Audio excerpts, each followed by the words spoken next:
नमस्कार। बड़ी भैंस मध्य प्रदेश में मैं आपका स्वागत करता हूं। मेरा नाम है प्रद्युम्न शर्मा। मध्य प्रदेश विधानसभा चुनाव के लिए बीजेपी ने 230 विधायकों की लिस्ट तैयार कर ली है।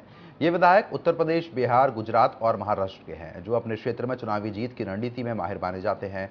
हर एक विधायक को मध्य प्रदेश की एक सीट का जिम्मा दिया गया है। ये विधायक हर विधानसभा सीट से दावेदारों का पैनल तैयार कर केंद्र नेतृत्व को रिपोर्ट सौंपेंगे।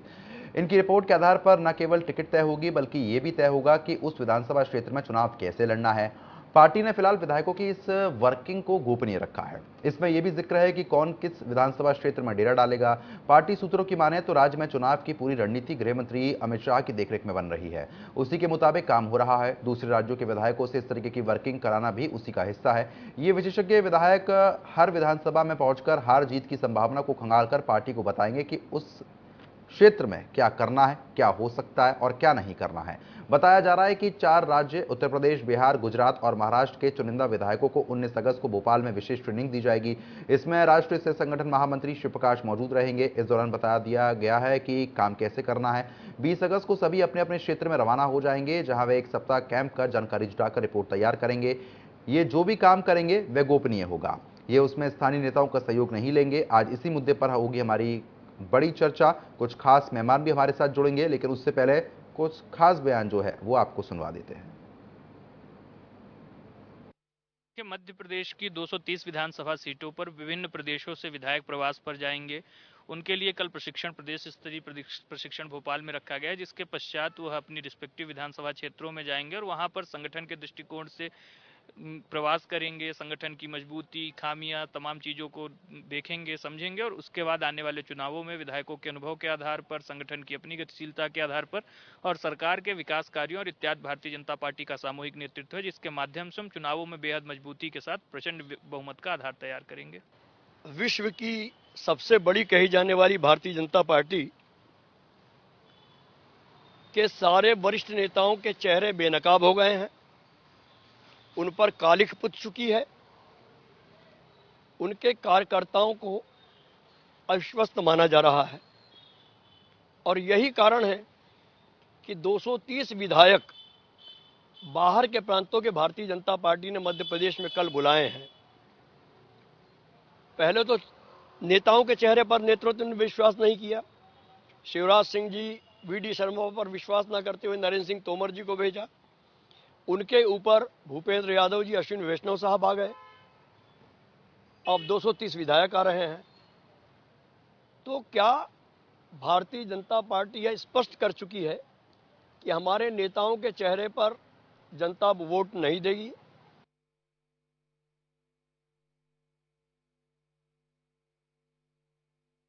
17 राज्यों के विधायक बीजेपी हाईकमान को देंगे रिपोर्ट। यूपी, बिहार, महाराष्ट्र, गुजरात के विधायक तैयार करेंगे पैनल। हर एक विधायक को मध्य प्रदेश की एक सीट का जिम्मा दिया गया है। मध्य प्रदेश की सभी 230 सीटों पर 20 अगस्त से शुरू होगा सर्वे। हर विधानसभा सीट से दावेदारों के पैनल तैयार कर केंद्र नेतृत्व को रिपोर्ट सौंपी जाएगी। रिपोर्ट के आधार पर न केवल टिकट तय होगी, बल्कि उस विधानसभा क्षेत्र में चुनाव कैसे लड़ना यह भी तय होगा। बीजेपी ने फिलहाल विधायकों की इस वर्किंग को गोपनीय रखा है। मध्य प्रदेश चुनाव की पूरी रणनीति गृह मंत्री अमित शाह की देखरेख में बन रही है। सूत्रों के हवाले से 19 अगस्त को भोपाल में होगी ट्रेनिंग। 20 अगस्त को विधानसभा क्षेत्र में जाएंगे विधायक। विशेष ट्रेनिंग में राष्ट्रीय सह संगठन महामंत्री शिव प्रकाश मौजूद रहेंगे। विशेष ट्रेनिंग में बताया जाएगा कि काम कैसे करना होगा। विधानसभा क्षेत्र में एक सप्ताह कैंप कर जानकारी जुटाकर रिपोर्ट तैयार करेंगे विधायक। विधायक गोपनीय तरीके से काम करेंगे और स्थानीय नेताओं का सहयोग भी नहीं लेंगे। विधायक पता लगाएंगे कि उस इलाके के विधायक को लेकर वोट पार्टी किस तरीके से काम कर रही है। इसके अलावा जिन बीजेपी विधायक नहीं है, वहां की स्थिति की रिपोर्ट भी ली जाएगी। मौजूदा बीजेपी विधायकों की जमीनी हकीकत जांचना भी है मकसद। हारी हुई सीटों पर विशेष रूप से रणनीति बना रही है बीजेपी। कांग्रेस से बीजेपी में आए विधायकों पर रहेगा ज्यादा फोकस।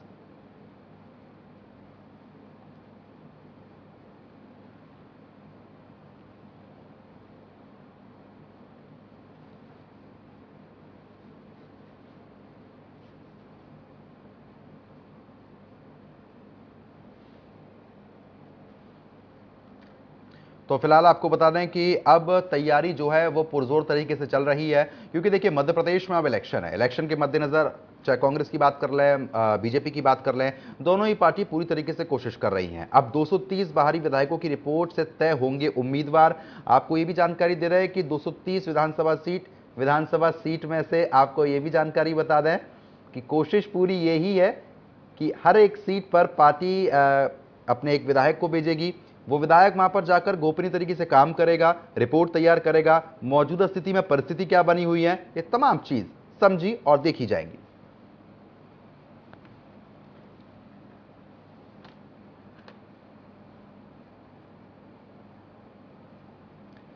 तो फिलहाल इस चर्चा को आगे बढ़ाते हैं। दो खास मेहमान हमारे साथ जुड़ चुके हैं। बीजेपी प्रवक्ता है सुरेंद्र शर्मा, आपका स्वागत करता हूं इंडिया न्यूज पर। और साथ ही साथ आपको बता दें जितेंद्र मिश्रा भी हमारे साथ जुड़ चुके हैं, आपका भी सर बहुत बहुत स्वागत करता हूं। ऐसे में कांग्रेस प्रवक्ता हैं। सबसे पहले सुरेंद्र जी आप ही के पास आऊंगा। जो परिस्थितियां बनी हुई हैं, 230 सीटों पर अब आप बाहरी विधायकों को भेज रहे हैं, तैयारी आप लोग कर रहे हैं, और अब उनकी रिपोर्ट के आधार पर टिकट तय होगी, नाम तय होगा, गोपनीय तरीके से ये काम करेंगे। किस तरीके से रूपरेखा आप बना रहे हैं आप? मिश्रा जी को सुन रहा था, उनकी बात पर मुझे हंसी आ रही थी। कांग्रेस के लोग जमीन से 7 फुट ऊपर उठते हैं, उनको कुछ अता पता रहता नहीं है, हवा में लट्ठे मारते रहते हैं। भारतीय जनता पार्टी को समझना कांग्रेस के नेताओं के मुद्दे की बात नहीं है। यह भारतीय जनता पार्टी का विशुद्ध रूप से संगठनात्मक कार्यक्रम है। आपके अभी आप बता रहे थे कि 230 विधानसभा में 230 विधायक जाएंगे, उनकी रिपोर्ट के आधार पर टिकट तय होगा।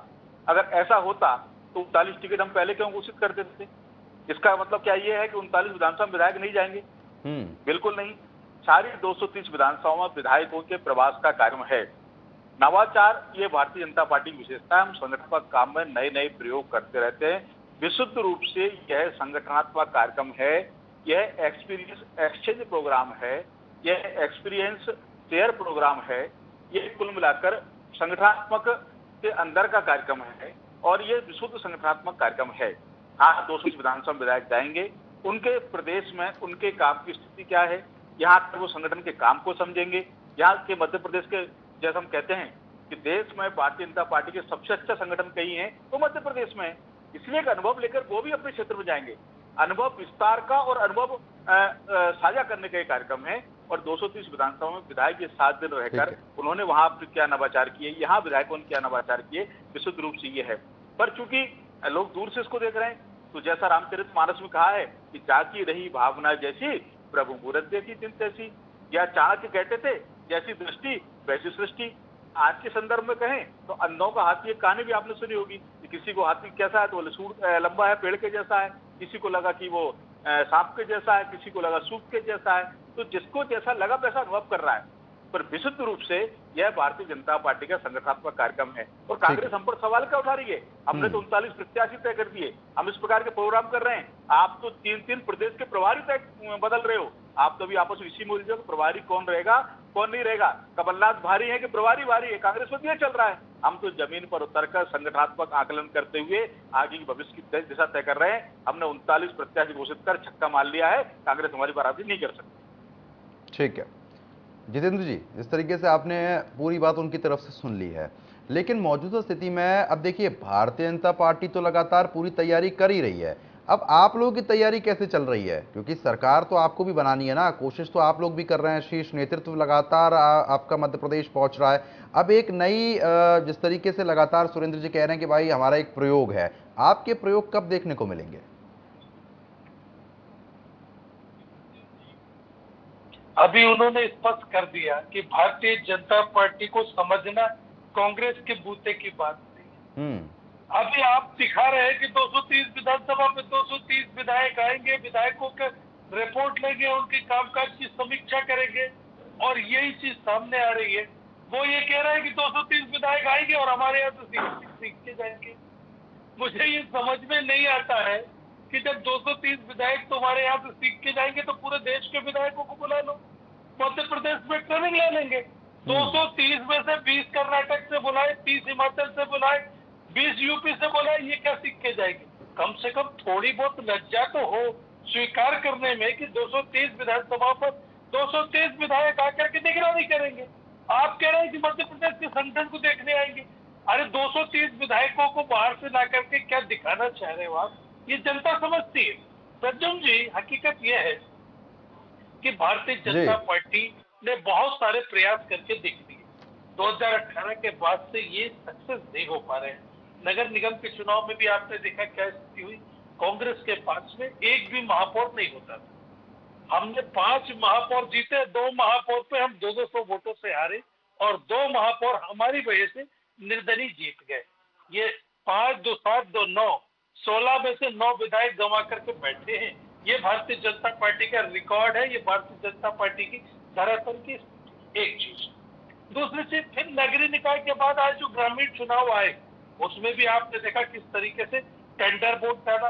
इनके मंत्री, इनके विधायकों ने वोटर को वोट नहीं डालने दिया और अपनी जिला पंचायत बनाने का प्रयास किया। आपके चैनल ने भी दिखाया उसको घटना को जगह जगह पर। मेरा ये कहना है कि कर्नाटक में क्या हुआ? कर्नाटक में क्या कम विधायक गए थे? हिमाचल में कम विधायक गए थे क्या? पूरे के पूरे देश के विधायकों की ड्यूटी हिमाचल में लगा दी थी आपने। हिमाचल में तो जेपी नड्डा कह रहा था मेरा घर है और मेरा परिवार है और मेरी इज्जत दांव पे लगी। क्या हुआ हिमाचल में? कर्नाटक में क्या हुआ? क्या प्रधानमंत्री ने कोई कसर छोड़ी कि गृह मंत्री ने गली गली नाप दी कर्नाटक की? क्या हुआ कर्नाटक में? असल में होता यह है कि कर्नाटक में 40% कमीशन की सरकार स्टेब्लिश हो गया था। विकास के नाम पर इनके पास कोई मुद्दा नहीं था। विकास के नाम पर बात करने के लिए इनके पास कोई भी विषय नहीं था। इसलिए ये कहीं हनुमान जी को ले आए, मंच पे हनुमान जी को बैठा दिया इन्होंने, गली गली में हनुमान जी को नचा दिया इन्होंने। साहब वो तो बजरंग दल। आखिर में क्या हुआ? कर्नाटक पर हमने चुनाव विकास पर केंद्रित रखा और हमने चुनाव में विकास पर सवाल पूछे। उसके जवाब भारतीय जनता पार्टी के पास नहीं थे। प्रधानमंत्री की लगातार रैली हुई, फेल हो गया। गृह मंत्री फेल हुए वहां पर। मेरा ये कहना है, आज तो मध्य प्रदेश में चुनाव हो, मध्य प्रदेश में नगर निगम की हमने आपको स्थिति बताई, ग्रामीण चुनाव की जो जिला पंचायत, जनपद और सरपंचों की स्थिति आपको बताई। मध्य प्रदेश में आपको याद होगा 1 साल पहले नितिन गडकरी ने पत्र लिखा था केंद्रीय मंत्री ने मुख्यमंत्री को कि आपके यहाँ पर परिवहन विभाग के टोल नाकों में भयानक। अब ठीक है, अब एक बार इसका जवाब ले लेते हैं। सुरेंद्र जी, जिस तरीके से लगातार आपने सुना उनकी तरफ से यही कहा जा रहा है कि भाई हिमाचल में गए तो हारे, कर्नाटक में गए तो हारे। अब ऐसी क्या नौबत आ गई है कि यहाँ के स्थानीय नेताओं से भी गोपनीय तरीके से जो विधायक बाहर से आएंगे वो काम करेंगे। अब यहाँ के विधायकों पर, यहाँ के लोगों पर भरोसा नहीं है क्या? प्रद्युम्न जी, कांग्रेस की हालत ये हुई है कि चूहे को चिंदी मिल गई तो खुद को पंसारी समझने लगा। हिमाचल में सत्ता परिवर्तन हर 5 साल में होता है, इसलिए सत्ता बदली बा। कर्नाटक में हमारे जितना वोट परसेंट पहले था उससे ज्यादा हमारा वोट पड़ा है, लेकिन यही है चूंकि वह सुसाइड कर गया आपके साथ। अरे तो आपने ये बात मान ली, आपने हिमाचल की बात मान ली कि 5 साल में सत्ता परिवर्तन, एक कभी कांग्रेस कभी बीजेपी रहती है, तो आप तैयार थे इस चीज को लेकर पहले से ही? नहीं, बिल्कुल तैयार नहीं थे। हम हर चुनाव जीतने के लिए पूरी ताकत से लड़ते हैं। और जितेंद्र जी, कर्नाटक में आपने बजरंग दल पर प्रतिबंध लगाने की बात करी थी, मध्य प्रदेश में दिग्विजय सिंह के स्वर क्यों बदल गए? क्यों बजरंग दल से डर गए? क्यों हनुमान जी से डर गए? अरे आपकी क्षमताएं नहीं है। आप अगर हारने की बात करते हैं, अमेठी तो नेहरू परिवार का गढ़ था, वहां से राहुल गांधी कैसे हारे? उसका कोई जवाब है क्या आपके पास? उत्तर प्रदेश में आपका सफाया हुआ, उसके बाद गुजरात में आपका सफाया हुआ। गुजरात में 56% वोट लेकर भारतीय जनता पार्टी प्रचंड बहुमत से जीती है। उसी प्रकार से मध्य प्रदेश में भी उससे ज्यादा वोट लेकर हम प्रचंड बहुमत से जीतेंगे। कांग्रेस नेता प्रतिपक्ष बनाने लायक भी नहीं जुटा पाएगी। जितेंद्र जरा अंदर झांक कर देखिए, क्यों 3-3 बार आपको प्रदेश के प्रभारी बदलना पड़ रहे हैं? क्यों आपके नेता अपनी डब्बी अपनी राग चला रहे हैं? क्यों आपके पास 50 सीटों पर लड़ने के लिए प्रत्याशी नहीं है? ढूंढ रहे हो बीजेपी किसी का टिकट काटे उसको हम टिकट दे देंगे। ग्वालियर संभाग में 15 सीटों के नाम तो मैं बता सकता हूं, जहां आप उधार बैठे हो। आ जाओ भैया, कोई तो मिल जाए लड़ने वाला। ये कांग्रेस की हालत है, ये गुटाऊं बटी कांग्रेस, जिसके प्याज के छिलके की तरह। दिग्विजय सिंह कह रहे हैं, अरे अब तो कांग्रेस तो बात करती है। दिग्विजय सिंह ने कहा कि जो हिंदू राष्ट्र की बात करे उसको पहले इस्तीफा देना चाहिए। मेरे सवालों का जवाब तो ले लीजिए इनसे। बिल्कुल आपका ये भाषण तो हम सुन लेंगे, ये भाषण सुनने नहीं बैठे, हमारे सवालों का जवाब चाहिए।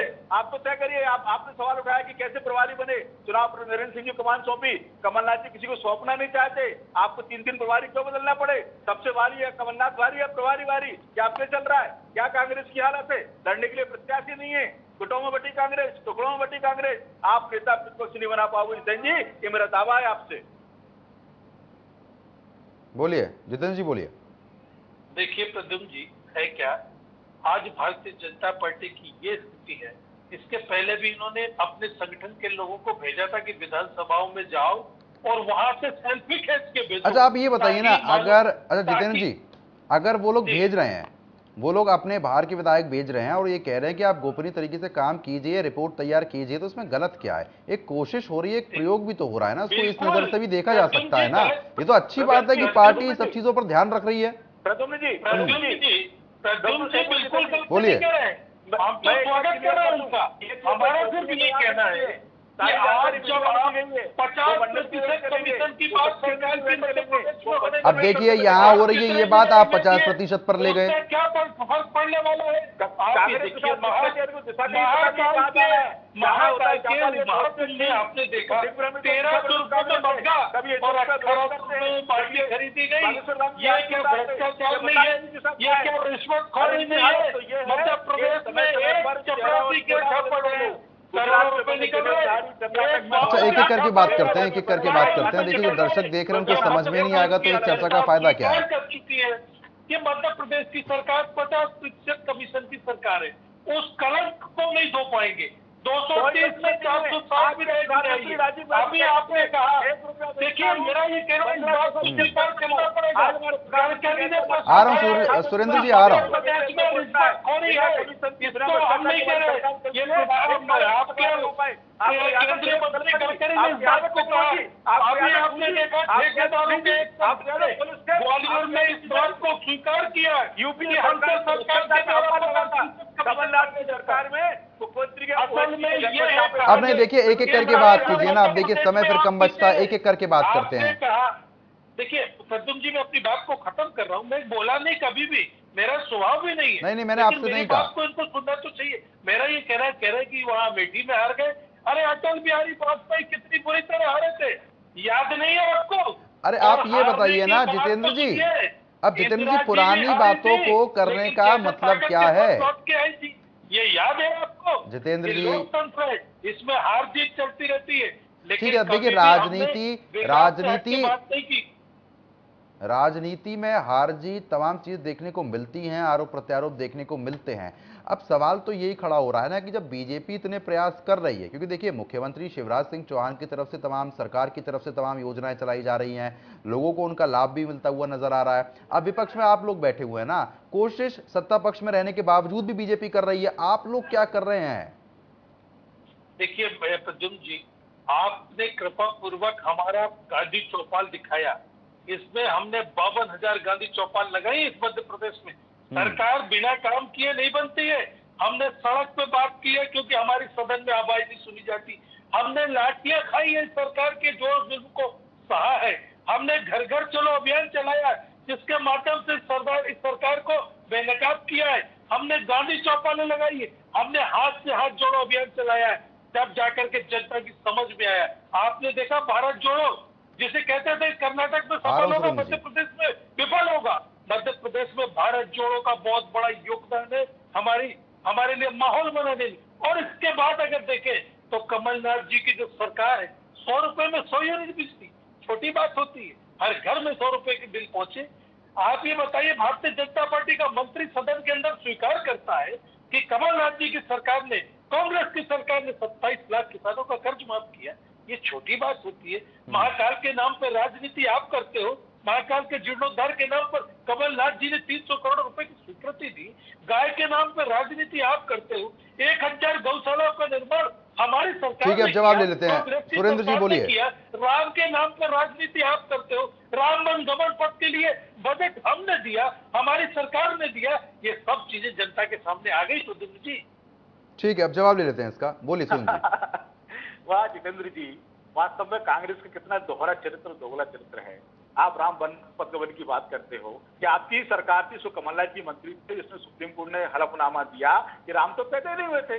आपके हाथ आपकी सरकार में मंत्री है जिसने हलफनामा दिया, आपकी सरकार में मंत्री है। आपके बीच में नहीं बोला। वो आपका व्यक्ति नहीं, अब बोलने दीजिए ना जितेंद्र जी, उनको बोलने दीजिए ना एक बार। अब ऐसे नहीं हो पाएगा ना। अब देखिए, आपको पूरा समय दिया बोलने का, आप उनको एक बार बोलने दीजिए। नहीं नहीं नहीं, एक बार ऐसे नहीं, एक एक करके बात करेंगे। हाथ जोड़ा, कमलनाथ अरुण यादव ने हाथ जोड़ा। अरे अभी तक कमलनाथ और अरुण यादव के दिल नहीं मिले। बात करते हैं आप, गांधी चौपाल की बात करते हैं। कौन सी चौपाल लगाई आपने? जनता ने आपका दोहरा चित्र देखा है। गांधी के नाम पर जो गांधी जी कहते थे कि भारत में राम राज्य होना चाहिए था, आपकी कांग्रेस ने बाबा साहब के द्वारा बनाए गए संविधान के पहले पेज पर राम राज्य का चित्र अंकित था, उसको हटाने का पाप किया तो कांग्रेस ने किया है। आपकी सरकार में जिस प्रकार से कमीशन चला, जिस प्रकार वल्लभ भवन दलालों को अड्डा बना, जिस प्रकार से प्रवीण कक्कड़ के घर पर करोड़ों रुपए बरामद हुए, जनता ने उसको देखा है। आप गौशाला की बात कर रहे हैं, आप राम वनपथ गमन की बात कर रहे हैं। मतलब आप राम मंदिर को मानते हैं, आप हिंदुत्व को मानते हैं, लेकिन आप कहते हैं आपको हिंदू नहीं मानते, हमको हिंदुत्व से परहेज है। आपको ये होगा आपको रोकना पड़ेगा। किसने कहा हमने हिंदू धर्म को नहीं मानते? अब देखिए हिंदुत्व का, अब देखिए ना, हिंदुत्व वाली बात फिर वही आ जाती है। दिग्विजय सिंह की तरफ से क्या कहा गया था, 82% हिंदू हैं। अच्छे से जानती है, आपको करना पड़ेगा। आपने विकास की रफ्तार को धीमा करने का काम किया है। आपने किसानों को डिफाल्टर किया, उसका 2200 करोड़ रुपए भी 13 जून को मध्य प्रदेश मुख्यमंत्री शिवराज सिंह चौहान ने ब्याज भरा है। आपने किसान के साथ छल करने का काम किया है। और रही बात मंत्री जी स्वीकार करने की, आप कुछ किसानों को कर्जा माफ हुआ होगा, पर राहुल गांधी ने कहा था कि 7 दिन में कर्जा माफ ना हो तो आपको मुख्यमंत्री बदल देना। 15 महीने में किसानों का कर्जा माफ नहीं हुआ। आपके पास कोविड के लिए पैसा नहीं था, लेकिन IFI अवार्ड करने के लिए जैकलिन फर्नांडिस और सलमान खान को देने के लिए पैसा था। आपकी सरकार में कैसा कुशासन रहा है मध्य प्रदेश की जनता ने देखा है। ठीक है, बोले जितेंद्र जी। नहीं, देखिए मेरा ये कहना है, ये कौन कह रहा है कि हम हिंदू धर्म को नहीं मानते? अरे हम तो सनातनी है, मानते हैं। लेकिन आप ये बताइए, जिस व्यक्ति ने अरे इस बार तो हिंदू धर्म को ज्यादा माना जा रहा है, हिंदुत्व का एजेंडा तो इस बार ज्यादा चल रहा है। मैं आपसे वही बता रहा हूँ कि हम सनातनी, लेकिन हमने हिंदू धर्म का व्यापार नहीं किया। हमने राम को खंभों में नहीं टांग दिया। हमने राम के नाम पर, रामशिला के नाम से पैसों की उगाई नहीं की। हमने पादुका पूजन के नाम से पैसों की बटोरा नहीं है। इसलिए हम इनसे कमजोर दिखते हैं। लेकिन हमने जो आस्था को दिलचस्प टूटता है, तब हम बताते हैं कि हमारी आस्था हिंदू धर्म है, हम सनातनी है। लेकिन भारतीय जनता पार्टी को उस तरह की चीजों को व्यापार करना रहता है। मैं बताऊं आपको, हमने राजनीति हरदम विकास के मुद्दे पे की है। हमने हिमाचल में विकास के मुद्दे पर चुनाव लड़ा, परिणाम आपके सामने। हमने कर्नाटक में विकास के मुद्दे पर चुनाव लड़ा, परिणाम आपके सामने। हम मध्य प्रदेश में 18 सालों और 20 सालों की सरकार से जवाब चाहते, 3.5 लाख करोड़ का कर्जा, विकास कहाँ दिख रहा है? आप ये बताइए। 50% कमीशन की सरकार देश प्रदेश की जनता कह रही है। कारण डैम 500 करोड़ का, वो आपने देखा तोड़ना पड़ गया। उसमें तो स्पष्ट दिख रहा है कितना प्रतिशत कमीशन खाया गया। मंडी द्वीप में 529 करोड़ की सरकार, अरे सड़क पहली बारिश नहीं झेल पाई। अरे 50% कमीशन तो अगर जनता कह रही है तो आपके ऊपर बहुत रहम कर रही है। जो 529 करोड़ की सड़क एक बारिश नहीं झेल पाए, जो बैराज पुल पुलिया एक बारिश नहीं झेल पाए, वो स्पष्ट करती है कि सरकार कहाँ खड़ी है। ठीक है, अब देखिए ये तो जनता तय करेगी कि कौन कहाँ खड़ा हुआ है। आप कहाँ खड़े हैं, बीजेपी कहाँ खड़ी है, अब ये तो देखिए जनता तय करेगी। लेकिन सुरेंद्र जी, एक तरफ कोशिश आप लोग लगातार करते हुए नजर आ रहे हैं, मौजूदा स्थिति में सरकार आप ही की है, लेकिन फिर भी प्रयास यहाँ पर चल रहे हैं। आप लोग जो प्रयास कर रहे हैं उसके अगर इतर हम बात कर लेते हैं, कांग्रेस की तरफ से आप क्या देख रहे हैं मध्य प्रदेश में? जैसे कांग्रेस केवल झूठ फैलाकर मध्य प्रदेश की जनता को प्रगलाने का काम कर रही है। कुछ दिन पहले आपने देखा होगा, एक झूठा पत्र आता है किसी ठेकेदार संघ का अवस्थी के नाम से, और पत्र को प्रियंका गांधी रिट्वीट करती हैं। इस प्रकार से आप भ्रम फैला रहे हैं। आज कमलनाथ जी ने आरोप पत्र दाखिल किया। पत्रकारों ने पूछे क्या लिखा है इसमें, तो कमलनाथ जी कहते हैं आप ही पढ़ लो। मतलब कमलनाथ जी ने उसको पढ़ा भी नहीं। ये कांग्रेस की स्थिति है, अधूरी तैयारी, गुटों में बटी कांग्रेस, दिग्भ्रमित कांग्रेस। ये कांग्रेस मध्य प्रदेश की जनता को शिवराज जी का विकल्प नहीं दे सकती, भारतीय जनता पार्टी का विकल्प नहीं दे सकती। जिस प्रकार से भाजपा तैयारी कर रही है, बूथ बूथ तक जा रही है, गांव गांव जा रही है, जनता के बीच जा रही है, निश्चित तौर पर एक बार फिर से 2023 में पहले से ज्यादा सीटों के साथ हमने लक्ष्य रखा है, 51% वोट कम से कम हमको मिलेगा। जैसे गुजरात में चमत्कारिक परिणाम आए, वैसे फिर से मध्य प्रदेश में एक बार भारतीय जनता पार्टी की सरकार बनेगी। और मेरा दावा है कि कांग्रेस नेता प्रतिपक्ष भी नहीं बना पाएगी। कांग्रेस की इस बार सबसे बुरी हालत मध्य प्रदेश में होगी। ठीक है, एक फाइनल कमेंट ले लेते हैं जितेंद्र जी, बोलिए।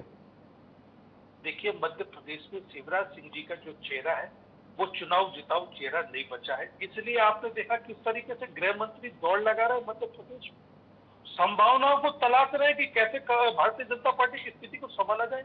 नरेंद्र सिंह तोमर की जो आपने देखा किस तरीके से लाया गया, मुख्यमंत्री के बारे में स्पष्ट विचार नहीं दे रहे। भारतीय जनता पार्टी में 3 गुट है, नाराज भाजपा, शिवराज भाजपा, महाराज भाजपा, सारी आपने देखा किस तरीके से पुटअवल हो रहा है। आखिर में केंद्रीय नेतृत्व को दखल देना पड़ रहा है, बाहर से विधायकों को ला करके बैठाना पड़ रहा है, ताकि कार्यकर्ता कम से कम बाहर के विधायक के साथ एडजस्ट हो जाए, क्योंकि विधायक को लोकल कोई भी कार्यकर्ता देखना नहीं चाह रहा है। उसके पीछे आप देखिए एकदम खुला लूट मचा रखा है। ठीक है, समय कम है। इसी का परिणाम यह है कि इनको बाहर से लोग लाना पड़ रहा है, इनको जीतना मुश्किल है, इनका विधायक क्षेत्र में जाने की स्थिति में नहीं है। तो लगातार भ्रष्टाचार है, लगातार। अब चलिए ठीक है, समय कम है, दोनों मेहमानों को रोकना चाहूंगा, समय कम है, दोनों मेहमानों को रोकना चाहूंगा। सुरेंद्र जी, जितेंद्र जी, आपका बहुत बहुत शुक्रिया इस चर्चा का हिस्सा बनने के लिए और तमाम बातों को यहाँ पर रखने के लिए। तो फिलहाल आप देखिए, जिस तरीके से आरोप प्रत्यारोप जरूर देखने को मिलते हैं, लेकिन जिस तरीके से 230 सीटों पर 230 बाहरी विधायक आएंगे, वो रिपोर्ट तैयार करेंगे और आला कमान को रिपोर्ट सौंपी जाएगी। अब देखना दिलचस्प रहेगा कि आगे और क्या कुछ खास रणनीति पार्टियों की तरफ से देखने को मिलती है। बड़ी वैसा वीकली सिर्फ इतना ही। नमस्कार।